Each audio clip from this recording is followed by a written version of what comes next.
about the third straight game. This team scored over 90 points. Just talk about the offensive output in Cleveland tonight against Purdue. Well, we played, we didn't play great early and was too sped up again like the Michigan State game. And didn't guard, but after about the 10-minute mark, I thought we really defended well, and our defense keyed our offense, and we made we obviously shot the ball great from behind the arc. I mean, there's, that obviously gives you a chance to score more points. But we were good in transition, and we made shots. But I think our defense was every bit as good as our offense. You got to be happy though that this team was really closing out games. The last couple of games, and really kind of stopped on the opposition. Yeah. I mean, but the whole thing is that wasn't a 30-point game again. But certainly we did play really well down the stretch, and I thought they're late. Frank and Devontae kind of taking turns on, because they were tired too, is trying to get their shoulders past the guy and get in the paint, and then we were able to finish certainly. But we played really well. That's about as well as second half as I can remember a team playing in a long time. How proud are you that you were able to withstand that storm they threw at you in the first 5-6 minutes when they hit like 80%? Yeah, they were great, and we didn't guard them. We didn't guard them. We had no rhythm on either end, offensively or defensively. But we just kind of hung in there.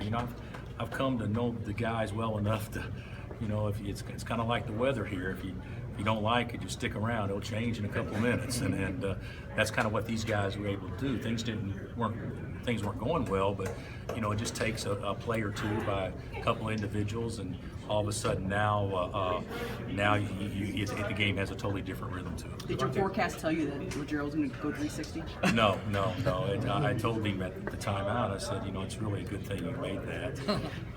But he is so athletic. And that was obviously an unbelievable defensive play. We worked so hard on getting the weak side over on ball screen defense and shrinking the floor, and he did it perfectly. Devontae talked about emphasizing stepping on the throw. How big was Josh's step back three and someone in his face?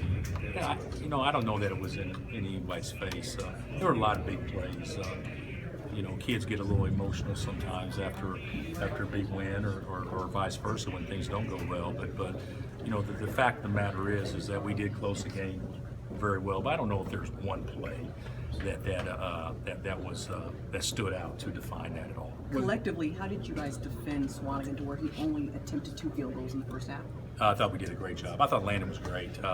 But really the key defender on Caleb tonight was Josh. I thought Josh's quickness, playing small, he was able to kind of play up under him a little bit to kind of get him off his spot, maybe better than Lando did.